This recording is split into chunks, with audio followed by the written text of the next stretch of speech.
Welcome to the Colt Squad Show. I'm your host, Derek Schultz, and I don't need no green jacket. Just show me the green, baby. And I'm Zach Hicks, and we're entering year 10 of Chris Ballard looking for an edge rusher in the draft. I'm Jake Arthur, and is the draft here yet? I'm done waiting. I'm Alan Pinkett, former Oiler, and I guess the question is, can you find a Pro Bowler in round 2? Colts Nation, rise up. It's the Colts Squad. Everything Indianapolis Colts every week. Covering all the big hits and game-changing plays from the Circle City, the way only the Locked On Podcast Network can. It's time to squad up.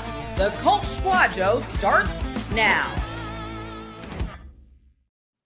Welcome to the Colts Squad Show. I'm your host, Derek Schultz, longtime Indy sports talker and sports columnist for the Indianapolis Business Journal. I'm joined by Notre Dame legend and longtime NFL running back Alan Pinkett. And as always, we're also joined by that dynamic Locked On Colts duo, Jake Arthur, Zach Hicks, your first listen every day. And they better darn well be your first listen every day in April during NFL draft season, especially. Nice. These guys know their stuff. It's all NFL draft all the time. No secret here, as we're just 2 weeks out from the 2026 first round. We're talking about the importance of the Colts' first selection, which unfortunately does not come in the first round.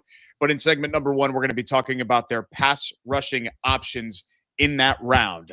So as far as their day 2 picks are concerned. And then Chris Ballard's not so great edge history, which I think Zach alluded to a little bit. Now, we don't have a 1-year sample, a 2-year sample, or a 3-year sample. We've got a 10-year sample when it comes to that. So we'll go through the year. This is the 10th. That's right. Yeah, We're about to have a 10-year sample on it. The good, the bad, the ugly. Unfortunately, a lot of the latter 2 categories, I think, when it comes to the edge history for Chris Ballard, not so great. In segment number 3, we'll talk about, I keep hearing this over and over again, and I wanted to run it by the group about, the Colts. Well, they got to build the depth. They got to build the depth. They got to build the depth, and the potential of that backfiring when maybe they're not addressing some other areas. I'll clarify, and we'll talk about what we mean coming up in segment number 3. And then in segment 4, some news and notes around the league as we, kind of take a look at the week that was for our Thursday Locked On Colts show. But guys, let's jump right into the pass rushers that could potentially be available. And I wanted to start with the second round, Zach. And I know it's impossible. Guys sometimes fall or teams reach for guys, and maybe the board looks a lot different than when the Colts end up with their turn to bat with that second round pick. But I just kind of grabbed a couple of names, starting with Malachi Lawrence, who I know, Jake, you just wrote up for Colts Roundtable earlier today. But I had R. Mason Thomas from Oklahoma. I had Keldrick Falk from Auburn, Derek Moore, a couple of Big Ten guys, Derek Moore, Gabe Akis as well from Illinois.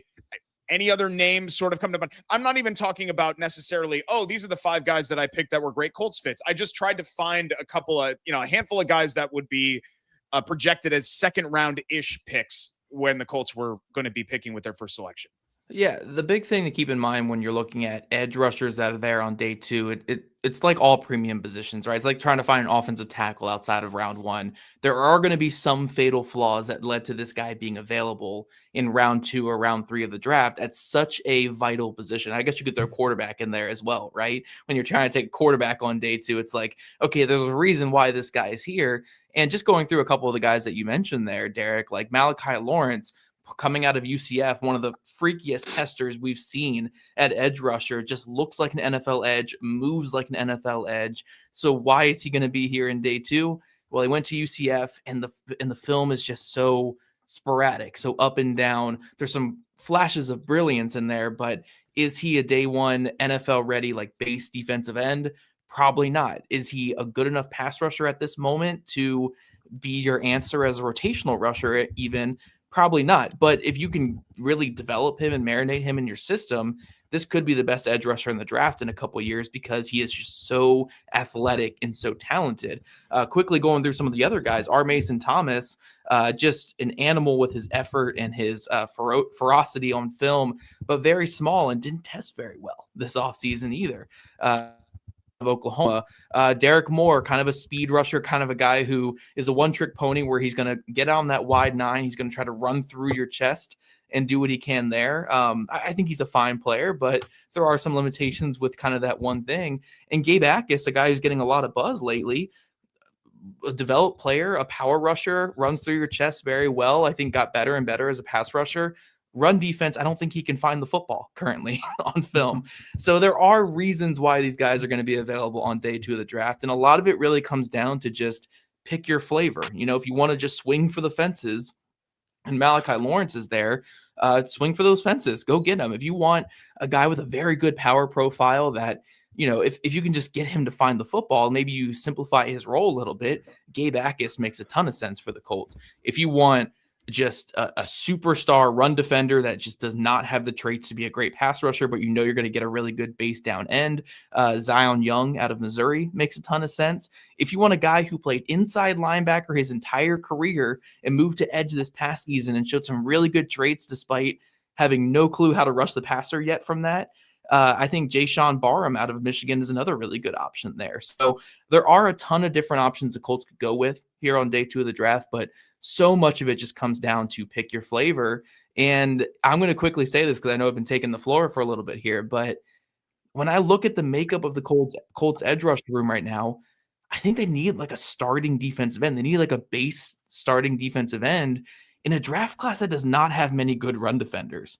So I'm not saying I want to pigeonhole myself and say like, you got to get Zion Young, you got to get Jayshon Barham because those guys can defend the run.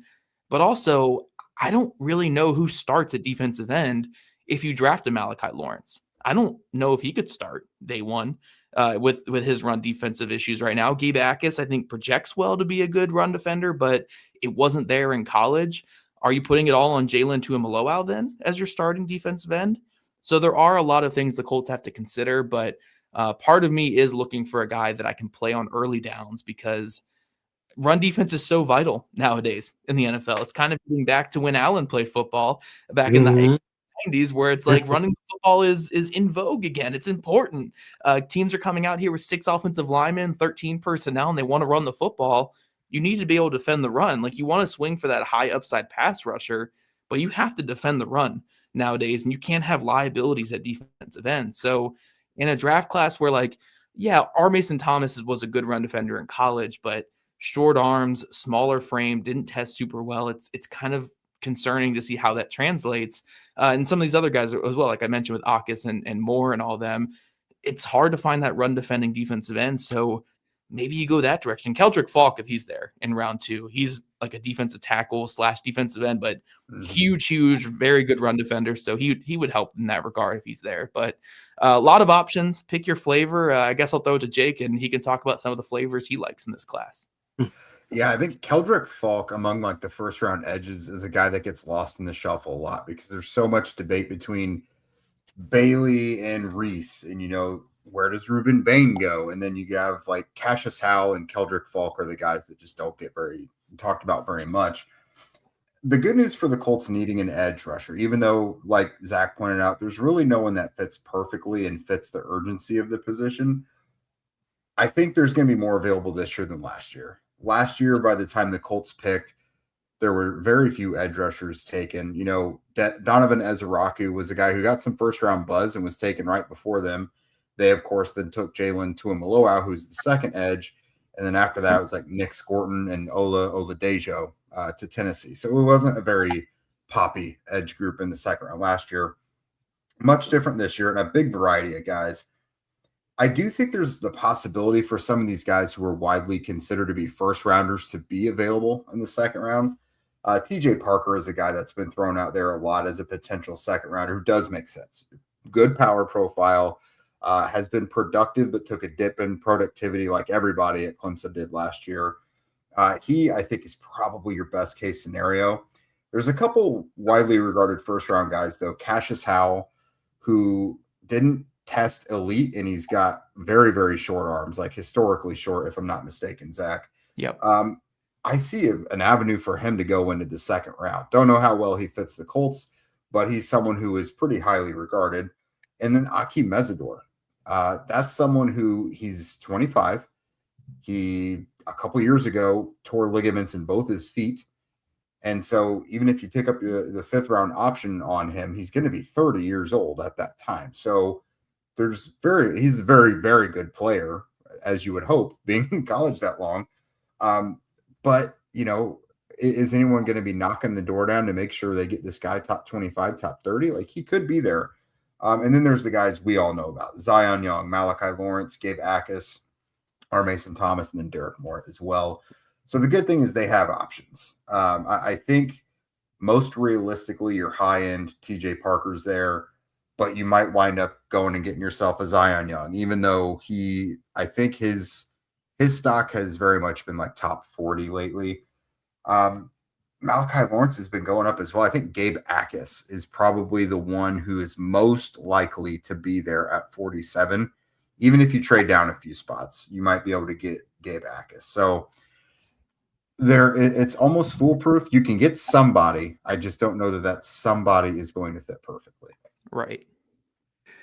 Well, there are people that watch football, and there are people that know football. And I guess for any everydayer that is listening, you guys are spoiled by the insight provided by both Zach and Jake, because until I did a teeny bit of research, I had no idea who these guys were. But it takes a lot for us to get on your level of knowledge, though, Alan. You play. Well, yeah, playing gives me, I guess, a different sort of insight. But how you guys break it down, how they fit, arm length, and here's how I really know that you know what you're talking about, because of the way you pronounce Yakas. Yeah. Yeah, because if you look at it and you don't know, you'll say Jacobs. Yep. But, or worse. Yeah, I've heard worse. Yeah. So just supremely impressed by the amount of work you put into this, to know guys that, in most cases aren't going to be here. So it's an awful.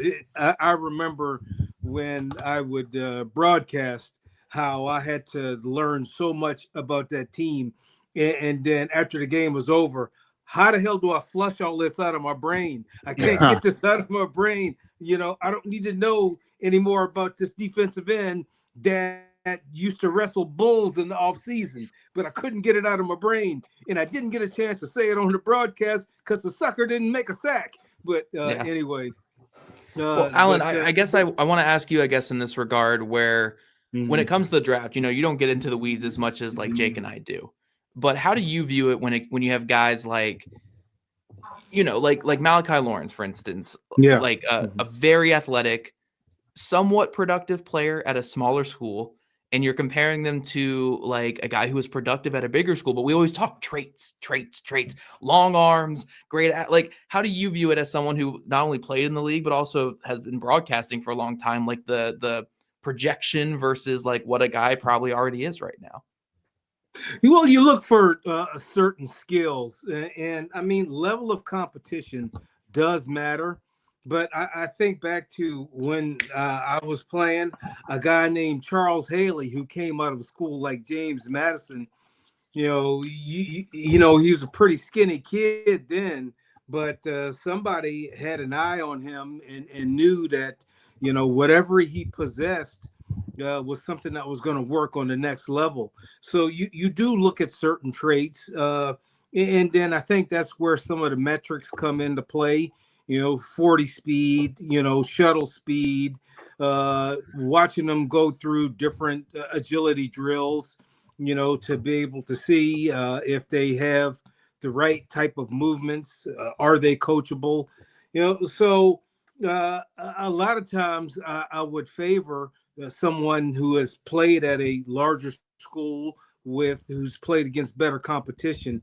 But sometimes, folks just jump off of the tape, and when they jump off the tape like that, it's usually because in 1 year they've developed so much that, when they were recruited, they were a mediocre player, and somehow the light bulb came on, and all of a sudden, boom, now they're ready for the pros. So it's hard, but looking at the names and talking about the names that you guys had mentioned, the one guy I thought would be a good, maybe the top second round or available in the second round, was that Akeem Mesidor, but for some reason I believe that he's going to go into first.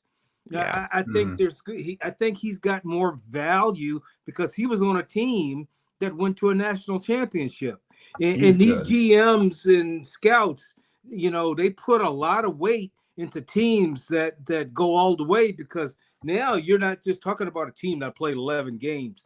You're talking about a team that played 16 games and were productive in all 16 games. And, if it wasn't for those two defensive ends for the University of Miami, they wouldn't have made it to the national championship.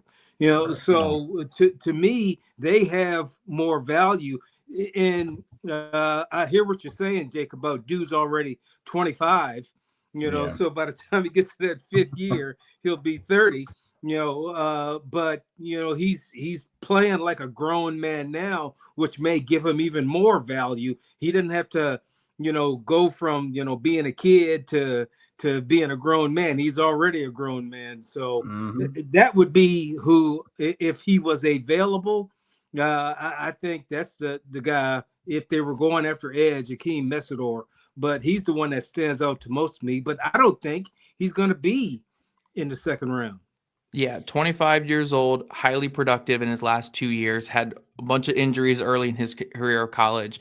Very, very, very similar profile to Latu, who went in the middle of the first round back in his draft year. Different draft classes, obviously, because in this one there's multiple A1, edge rushers, but I still think Mesidor will probably go in round one just with his production profile the last 2 years. You guys remember watching scary movies as a kid and doing the fingers over your eyes thing where you just kind of look like that? You may want to do that when we go over Chris Ballard's edge history in the drafts. We'll frighten you, shock and awe you when the Squad Show returns next. This portion of the Colts Squad Show brought to you by our friends at FanDuel. The NBA playoffs are just about here, where every possession matters, every matchup is magnified, and every game can swing a series. And right now, FanDuel is giving new customers a great way to get in on the action. Here's what I like about it. You can bet just $5 and get $250 in bonus bets if your first bet wins. $250 in bonus bets. The app makes it easy to follow the action with player stats, trends, and matchups all in one place. And during the playoffs, that extra insight really matters when you're looking at stars, role players, and key moments. It just makes the entire playoff experience more engaging start to finish. I know we're talking playoffs here, but you still have a handful of more opportunities to take advantage of Indiana's brutal season by wagering against them and their remaining opponents. I saw they're playing a team that's as bad as them or trying to lose even harder than them in Brooklyn. They were blowing them out earlier tonight. I'm not sure what the score is now, but still a couple of games left in that season. So you can go ahead and do that on FanDuel. Or, for the teams actually chasing it, there's a great seeding race with the three teams that are involved trying to stay out of the play-in round in the Eastern Conference and avoid, those matchups there. That's always fun to add FanDuel to the mix there. Head to FanDuel.com to get started. That's FanDuel.com to get started. FanDuel, play your game. And we're back on the Locked On Colts Squad Show alongside former NFLer Alan Pinkett and Zach Hicks and Jake Arthur of Locked On Colts. I'm Derek Schultz. If you never miss an episode, it's time to make it official. Join the Locked On Everydayer Club and get ad-free audio access to our members-only Discord and more, all built for our most loyal fans.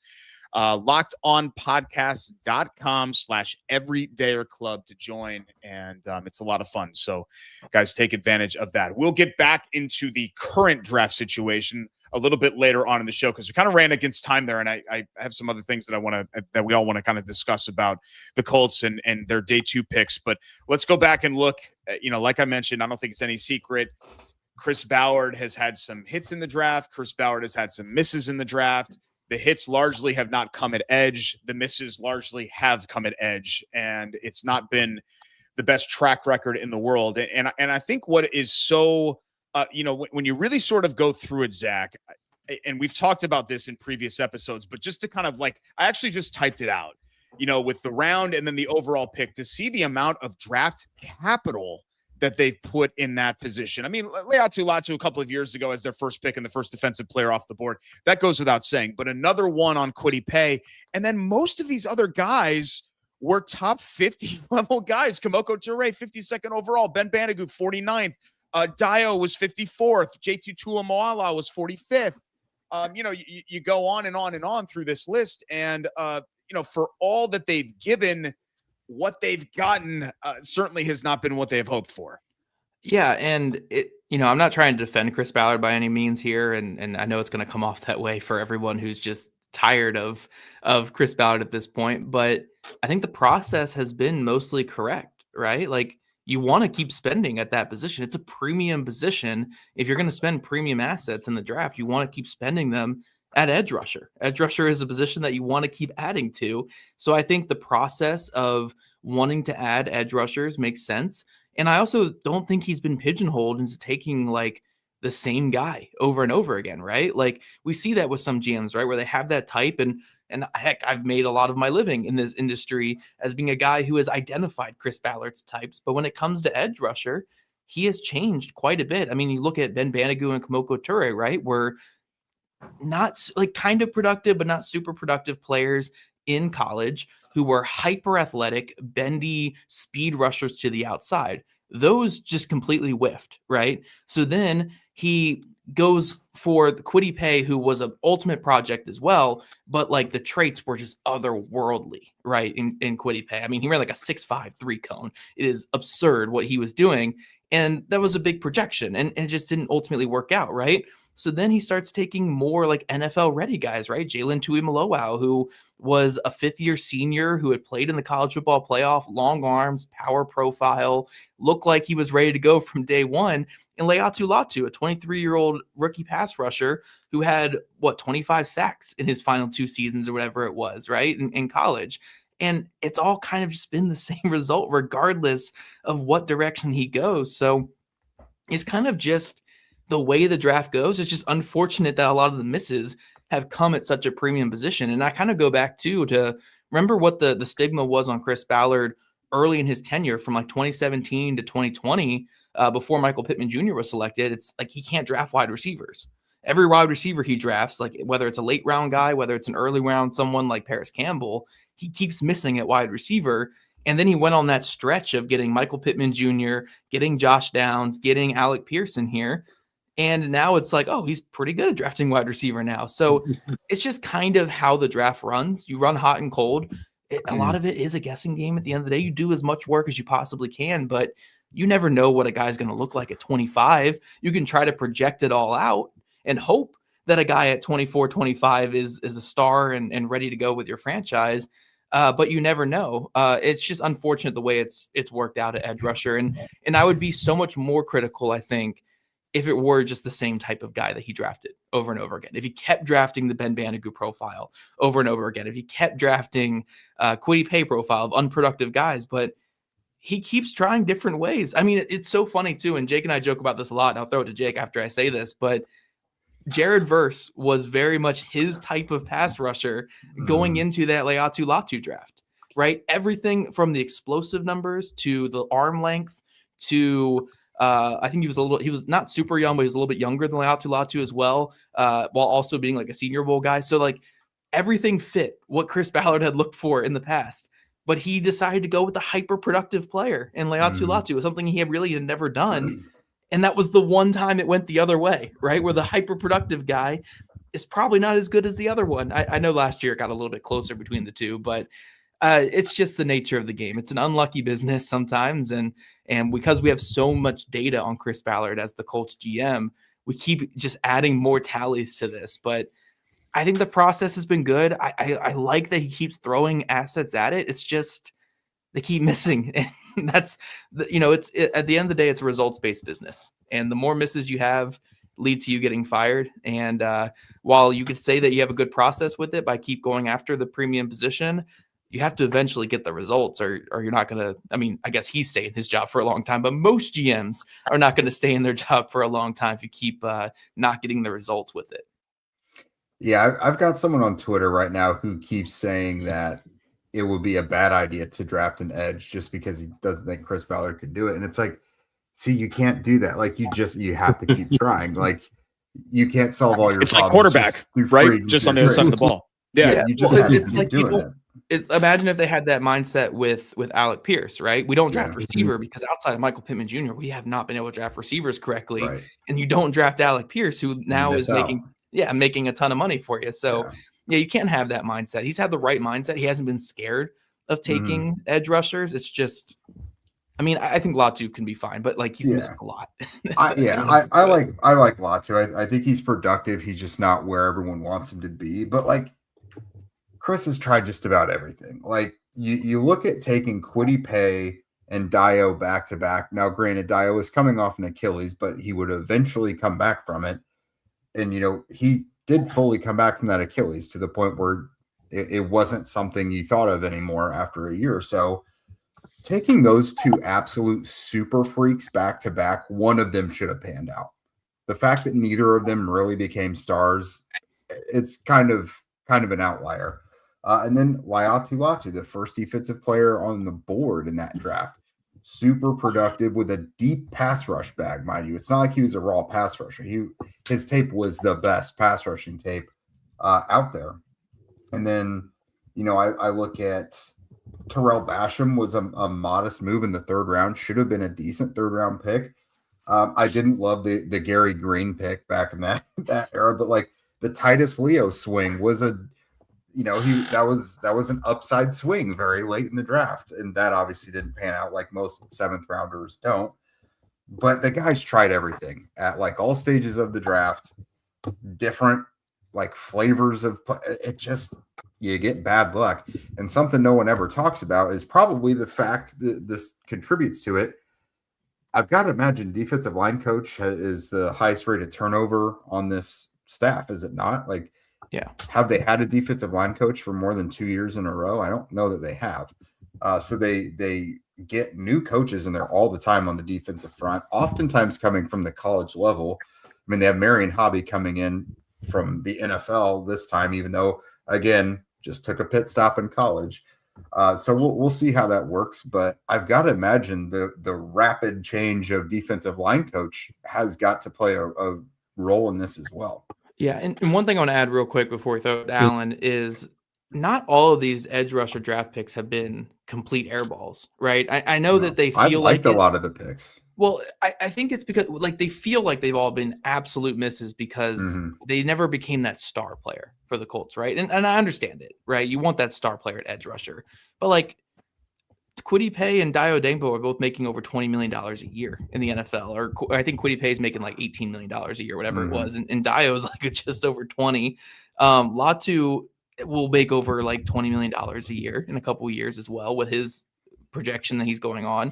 And maybe you can blame that just on free agency, but like these are NFL players, and to get that out of the draft in general is pretty good. These are starting caliber players in the NFL. It's just none of them have become the edge rusher the Colts need. And that's where like the miss has come in. But it's not like they've all been the Ben Banogu pick, right? Where these guys are out of the NFL by year 5. So yeah, like I know Ballard plays it up probably too much that like they got decent production out of Paye and in Dio, but I don't think they've been like all awful. It's just none of them have been like the answer to the problem. But isn't that kind of like the underlying Ballard problem just in general? Like, I think we would all agree the Colts have had good players. They just haven't had enough great ones. Yeah. And edge Allen is, as just like quarterback, just on the other side of the ball, it's a game-breaking position, like you that's either great. have that guy Ballard, or you don't. Yeah, that's great that Chris Ballard drafted a great, running back and a left guard and, off-ball linebackers and things like that. But edge is a position that, you got to hit big on. Well, so I will start my answer with a question. So because this will be my first draft, my first Chris Ballard draft. And you say he's been here 10 years, right? What year is this for Shane Steichen? I mean, I'm supposed to know, but 4. Entering year 4. Okay. All right. And so is this Chris Ballard's second or third head coach, or maybe even fourth? Third. He had 1 year of Pagano, then Reich, then Steichen. And Okay, you could all right. technically, they almost hired Technically McDaniels. Saturday, They had yeah, right. Jeff Saturday, so They had 36 hours, or not, Okay. maybe not even 36 hours of Josh McDaniels. right. Yeah, you might figure out where I'm going with this, but it just seems odd to me that the GM has the top say over who gets drafted over the head coach. The GM doesn't do any coaching. I guess what I'm saying is usually a GM would consult the head man for the football team to figure out, because the head coach is going to know what the greatest need for the team is more than the general manager. Yeah, I always look at the general manager as handle the contracts, okay, handle the business end, let us take care of the football end. And, one of the reasons why you are getting good players, top 50 players, but are you getting the right fit? Are you getting the right player for your scheme? Are you getting, the player that because of the strategy you use is going to shine? And the coach knows that better than the GM would. And so I guess my question is, does Shane Steichen get in Chris Ballard's ear and say, I want this dude? This dude is going to make the difference. And I don't know. And yes, general managers have great knowledge of the league and understand what players should hit and shouldn't hit, but they don't coach. The coaches coach. So I'm just of the opinion that, why isn't Shane Steichen in his ear saying, this is the player I want? Yeah, I will say from my experience of doing the Build Ballards, where I look at all of Chris Ballard's draft history and see the common traits, I will say we've seen drastic changes depending on who the DC is and who the head coach is. Especially like I said, I don't know. Yeah. No, you're good. Yeah. No, because some GMs do stick where it's like guys had to hit these certain thresholds, but we've seen it at a lot of positions. And that's why I think like at edge rusher, it has been a lot of different types of guys, right? Jalen Tuamaloau is as different as it can possibly get from Ben Banogu or from Kamoko Toure, right? Yeah. Right. Yeah. Like he could engulf those players with his length and his size, right? Where those guys are built like, they're built like tight ends essentially. So yeah, he has changed. It just hasn't worked, unfortunately. And it's kind of just the draft is kind of a crapshoot, right? Do we know if there's input from the head coach? I'm sure that they consult and they talk. Chris is actually pretty flexible and giving to coaches. Like Lou Anarumo has been given more specifically than any assistant coach I can ever recall. It's insane how much Lou is given. No, that I have seen. Yes. Yeah. Is he has yielded to the DC. Does he yield to the head coach? Yeah, I know there's definitely players Shane likes in the draft that he's tried to go for, but like it takes a little maneuvering or hoping they slide there. I know under Frank Reich, he used to get Frank Reich guys. Like that's where Paris Campbell came from. Was Frank Reich fell in love with Paris Campbell's workout at Lucas Oil Stadium during the combine. So Chris is willing to give coaches the guys they really want to stand on the table for, Okay. Reggie Wayne has gotten a couple of his own guys, like Josh Downs and AD Mitchell were Reggie Wayne guys.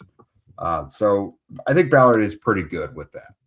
Okay. Didn't somebody do that for Kenny Moore, Jake? Didn't somebody like go to bat because Ballard was like, I'm not going to bring in. I know we're talking about like a UDFA signee, right? But like, I'm not going to bring in anybody. He was picked up on waivers as a rookie.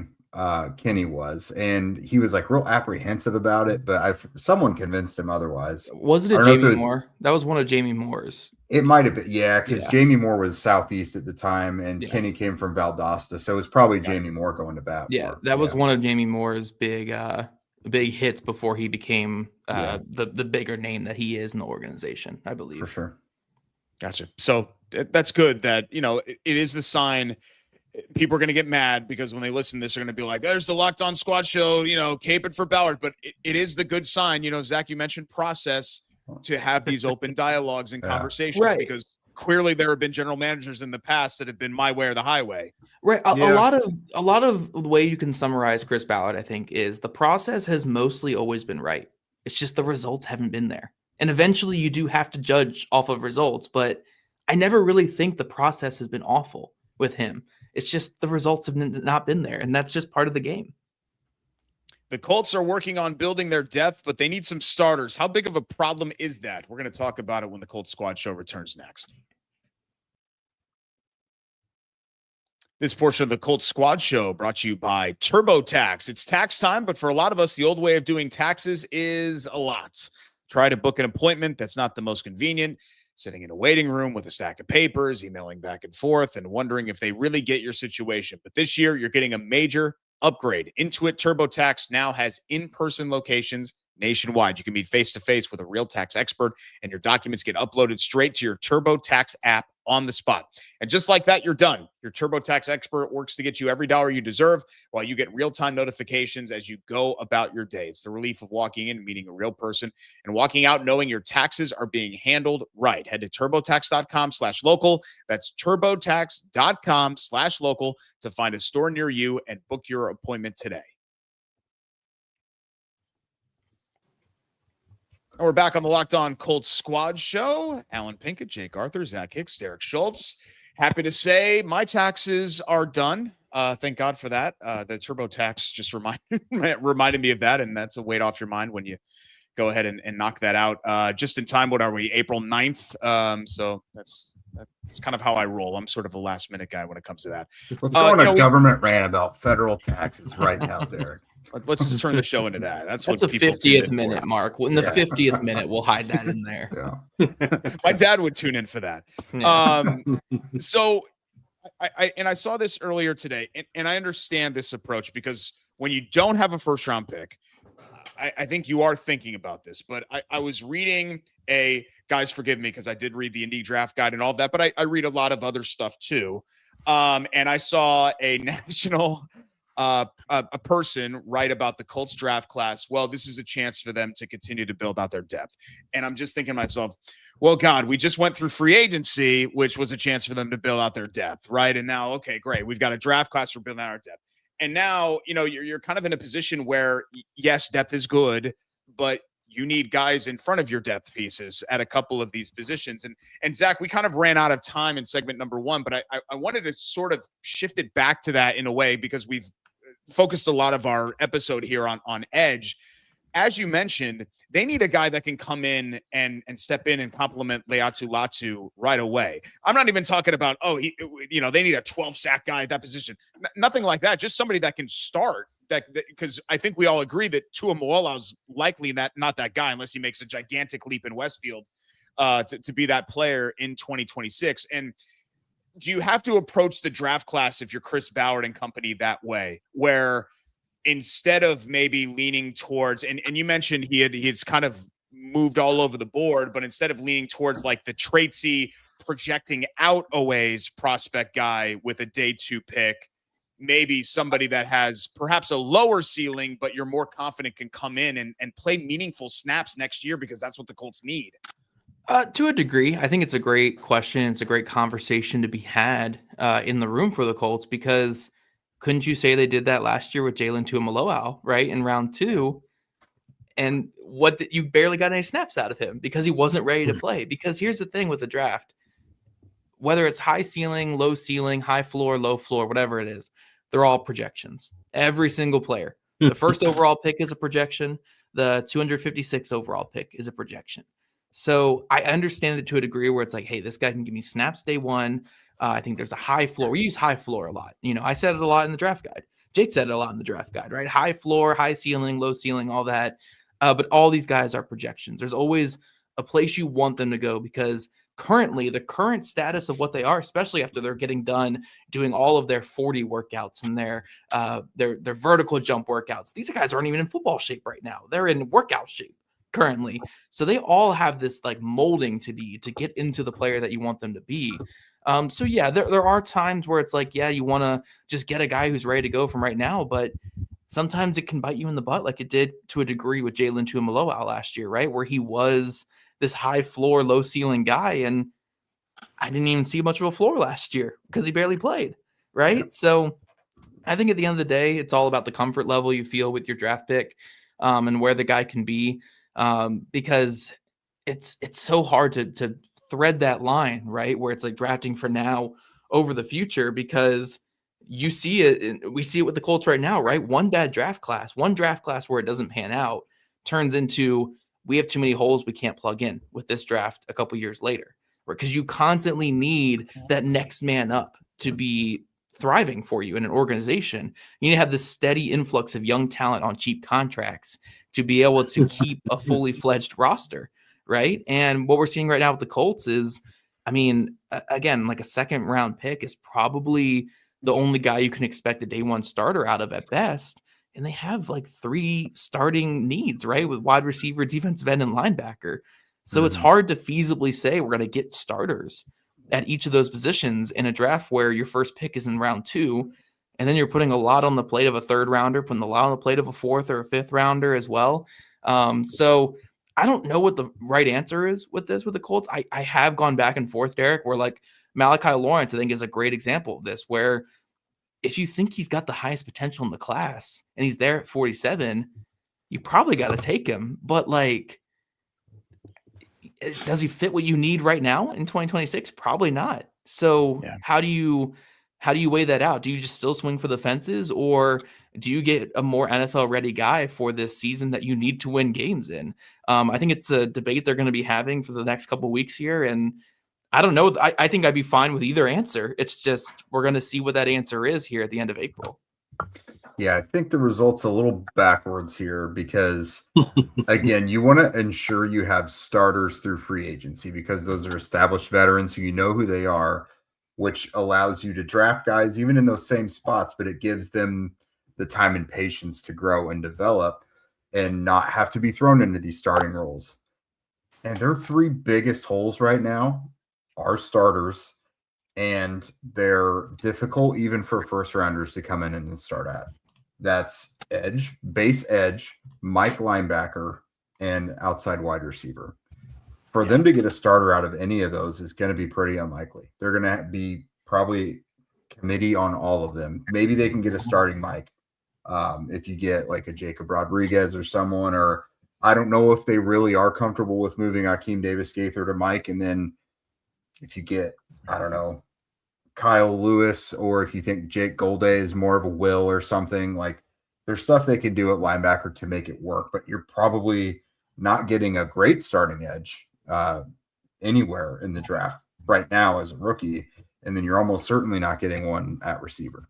So it's the free agency isn't done. Like they probably will go do a couple things in free agency, notable moves after the draft, depending on what they get. But you would love to enter the draft with a little more confidence than you have right now. But as far as depth in general, though, like other than those spots that we mentioned, you are missing a backup center. I mean, Tanner Bortolini has missed time with concussions each of the last 2 years.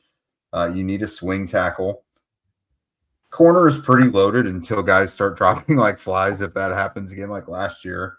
And you would probably like safety to be a tad more competitive. And if you could get a genuine backup to Grover Stewart, that would be great. They need a swing offensive tackle too, Jake. They have a lot of needs. That's what I said. I did say that. Okay. You probably need someone to push DJ Giddens. Yeah. As well. Like you got a lot of stuff to do. Hey, they're going to trade back in round 2. We already know that. Derek and Jake, we know that from experience. They will. Chris Ballard has averaged almost 9 draft picks per draft class. He's sitting at 7 right now. They're going to trade back at 47. It's not enough. Yeah. Not enough picks. Well, I'm going to speak generally. Maybe it won't be so specific to the Colts, but generally speaking, depth in the NFL is a fallacy. All right, because you got 53 spots on the team. So that means you're going to allocate so many people to so many positions. Depth is one of those things you have in college. I remember covering teams that had 7 running backs and they put every single one of them in the game. You know, you're not going to have that in NFL. So what you need are players in the NFL. And I think, Jake, you hit it right on the head. You're looking for starters. Anybody you bring in, depth is just one of those things that you're just my second starter. You're not this backup that I can groom and grow. No, you come into the NFL, you got to be ready to play now, especially with a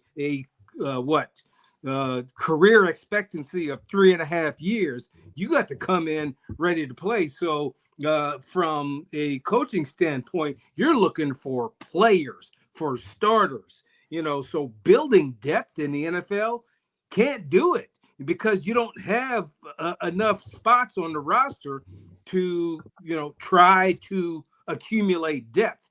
You just got to have people that you can throw it there and get the job done. Yeah, it's just kind of one of those things like, if I buy a house and I'm renovating it, like I need a kitchen before I need a front porch, right? It's nice. I need the front porch, right? I want to have the front porch, but I need the kitchen. I got to cook in there, like my meals and things like that. Yeah. And it just feels like right now the Colts roster in certain spots, like it's great that you have these ancillary things and you have these people behind them that are good backup level players, but you need starter caliber players at a couple of these positions. Derek, I thought of an analogy. So you just jogged my memory. I thought of an analogy this morning. It's like you're setting up a town. And like you got these boring positions that you got, like you have to have infrastructure like roads and utilities and all that stuff. You can't be just like splurging on like adding a bunch of restaurants and like cell phone stores and stuff like that. That's amenities. That's like added stuff. You can't get to that stuff without having strong infrastructure in place. And sometimes I think that is what is missing. To be fair, though, the infrastructure is built with hitting on your draft classes. And yes, they're still feeling the ramifications of that bad 2023 draft. Mm-hmm. I mean, this is they are. Yeah. And that was a 12-man draft that bombed. Yeah. And I will say that no team has depth. Teams figure out how they're going to win. Are we going to win on offense where we have to outscore other teams? Or are we going to build up a badass defense and just stop everybody, and the offense will eventually score? Well, if you live in Indianapolis, infrastructure is a good analogy because we all know what bad infrastructure looks like here. Yeah, I told you my dad's really going to like this episode. I'm going to tell him to tune in. When we come back, we'll go around the NFL and tie a bow on this latest edition of the Locked On Colts Squad Show. Don't go anywhere.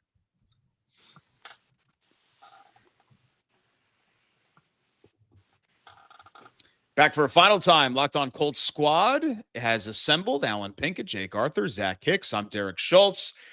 Zach and Jake, I wanted to give you guys a chance to shout out the Indy Draft Guide. We've got it in the show bio underneath here. If you're watching on YouTube right now, if you're listening on podcast, just go to Spotify or whatever you're listening on after the show and go ahead and hop in the bio and smash that link and give our guys some support because this thing is comprehensive and it's incredible. And you guys had to go into hibernation basically to knock this out. But I wanted to give you a chance to give that a plug.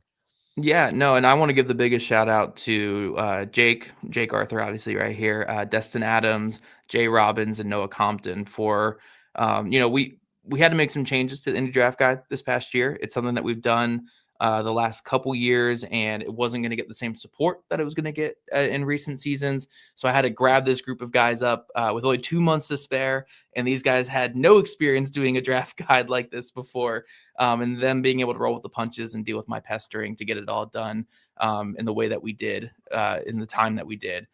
Big shout out to all them. But yeah, it's available. Over 170 in-depth scouting reports with fit with the Colts, pro comps, a lot of Colts pro comps in there as well that we all threw in, which is very fun. I think Jake even threw in like a TJ Green but good comp on a player in this draft as well.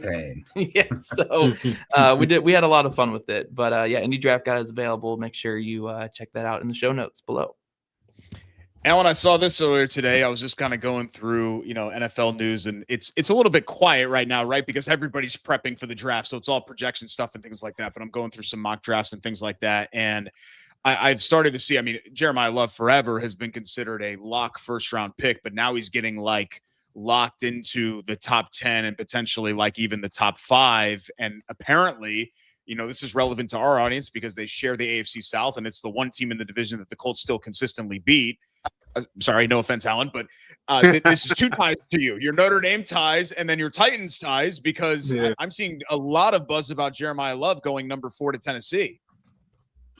Yes, I'm seeing that too, and that's when being good ends up being bad for you a lot of times when you're a top player, because you end up having to go to a spot where, it would be a shame. Yes, I'm excited for Jeremiah Love to go as high as possible, but it looks like he's going to go to a team where they're going to be totally reliant on him, and he's going to get beat up and out of the league in 3 years, where his counterpart, Jadarian Price, is probably going to get picked up by the Seahawks, come in as a complimentary piece, play for 7 or 8 years, maybe win a couple rings, and we'll say, well, which one was better? Which one had the better career? And that's why when I started to see some shuffling with teams picking up running backs here in free agency, it made me think, because I was thinking, don't let Jeremiah Love get to Kansas City. If he can get to Kansas City, oh my God, with Mahomes in the backfield. But I think Titans wouldn't be so bad of a place, because you do have an up-and-coming quarterback.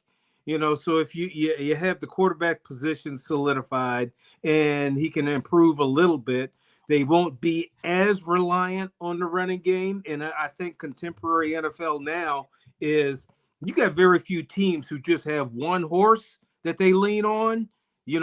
Like Philly depends on Saquon, Baltimore depends on Derrick Henry, but most places now have 2 running backs that carry the load.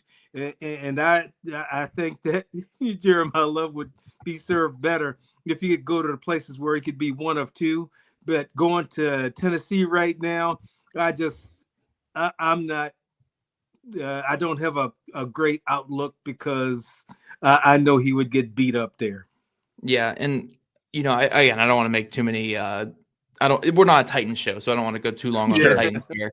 But I just think they need to go edge rusher with that pick. I like Robert Saleh has had hit, we saw last year. Defensive coach here, right? Well, Robert Saleh was able to get that beat up 49ers team to be an adequate defense last year, right? Which was a great accomplishment in itself. But when he has coached his best defenses, like early on in his career with San Fran and with the Jets when he was the head coach there, Quinnen Williams and all those edge rushers they had, Jermaine Johnson and Will McDonald, that's why they were such a good defense, right? Because they're a pretty static defense. And if you're going to be static, you need to win with your 4-man rush. And we go back to his time with San Fran, obviously with Nick Bosa, and I think he coached Buckner there for a little bit as well, and Eric Armstead, and D Ford was on his last legs there. Like, you had to get home with 4, right? And right now, when you look at Tennessee's front, they have Jeffrey Simmons, they have John Franklin Myers, pretty good interior. I mean, Simmons is incredible, but Franklin Myers is pretty good as well. They don't really have a ton at the edge. And if you can get a Ruben Bain in there, and we've already talked about it so much on this show, so it kind of lumps into the theme of the show, it's hard to find an edge rusher outside the top 10 in the draft. Look at most of the top edge rushers in the league. You're getting them very early in the draft, whereas a lot of the best running backs, I mean, you have Saquon, you have Bijan, and even Gibbs, who are early picks. But I mean, Jonathan Taylor was a mid-second round pick. Yep. You can get above average running back play outside of round 1. It's hard to get above average edge rusher play outside of round 1. Yeah. So when you have a premium pick like that, you have your quarterback, if your defensive coach who has this static style of defense that's reliant on a 4-man rush, get an edge rusher in there. Like I think Love would be awesome with Cam Ward, and I think they would find some good things with it. But get an edge rusher. I think it makes so much more sense. But wouldn't be sustainable. And to your point, when you talk about edge rushers, I remember when the Texans first came into existence, and at the time, everybody in Houston thought that they were going to pick Vince Young. He's from Houston. He went to the University of Texas, won a national championship. Who did the Texans pick with their first pick? A Mario defensive end. Williams. Mario, yeah. Wasn't the conversation back there Reggie Bush versus Yeah. Mario? Yeah, it was That Reggie too, Bush too. versus Yeah. Vince Young. Yeah. Reggie, it was Reggie Bush versus Vince Young, and they take a Yeah. defensive end. Yeah, It was probably the best of those three players. And Yeah. Reggie resurged late in his career, but on the He rookie did. contract. I think Mario Williams is still the best career of those guys, Yeah. right? Yeah, probably. Yeah. We're not talking enough about Matt Leinart, guys. We usually do.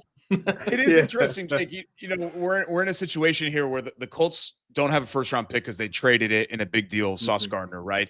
Jags don't have theirs because they traded it to get up to Travis Hunter. So you've got Titans 4, and then you've got Houston way in the back in the pack in 28. So if you know, I always have my eye on what the other teams in the division are doing, but I do think that it's an interesting talking point to see, you know, what those teams decide to do and what's going on with those squads. Yeah, and I will say this about Houston. I'm not saying that their offseason work at offensive line is going to pay out because they've gone for a lot of veteran guys on the offensive line, but I do like that they're going into the draft without saying that we have to draft offensive line with our first 2 picks, right? They could still draft an offensive lineman, right? Because even with signing Braden Smith and bringing back Trent Brown and they got multiple other veterans, and I think Wyatt Teller they signed as well, right? Yeah. So all these guys on their last legs, they could still draft the best tackle available at 28, but it does give them some freedom where, as Alan says, right, they're sitting there with Daniil Hunter, they're sitting there with Will Anderson. Hunter doesn't have many years left. What if they went like Messidor at 28 as well, just to add more fuel to that fire, right?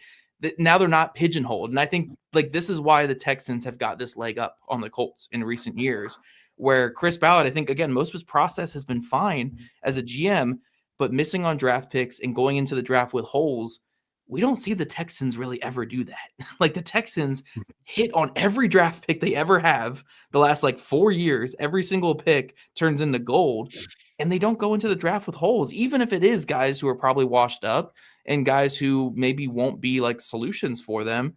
But they at least go into the draft with like something there that they feel decent about. The Colts were going into the draft with Jalen Carlisle starting Mike linebacker right now, and we don't even know if Jalen Carlisle can stay healthy at this point. Well, I think that the Texans, I think part of their success is they're waiting to find that dude who smokes weed through a gas mask. Yeah, that's right. That worked out for them, huh?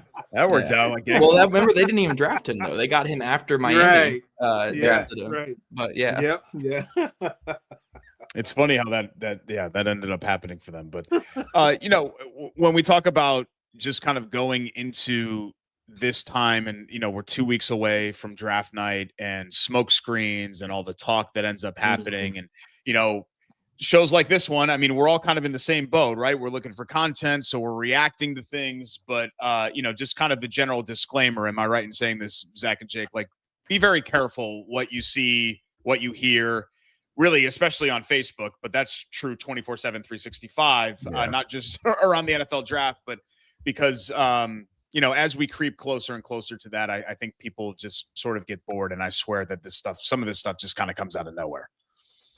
Yeah. And I would also say people who pay attention to the Colts, and like we have a strong understanding of the Chris Ballard Colts. If something seems unlikely or just untrue about the Colts, or like, would that really leak out of the Colts? It probably is false. There are a lot of guys out there who just don't have good sources, national guys who don't have good sources inside that building, and they come up wrong a lot, and they make very strong takes and predictions about the Colts right before the draft every year, and they're always wrong. This, not to toot our own horns here, but like, stay local for your news on the Colts, especially this time of year. We are the ones who spend all year round studying what Chris Ballard and Shane Steichen and Lou Anarumo like. We know that Chris Ballard would rather shoot one of his scouts in the head than let one of them leak information to anybody. That's just how it is. Yep. Like, if 4 national guys come out and say something about the Colts before the draft, it's probably a bunch of crap.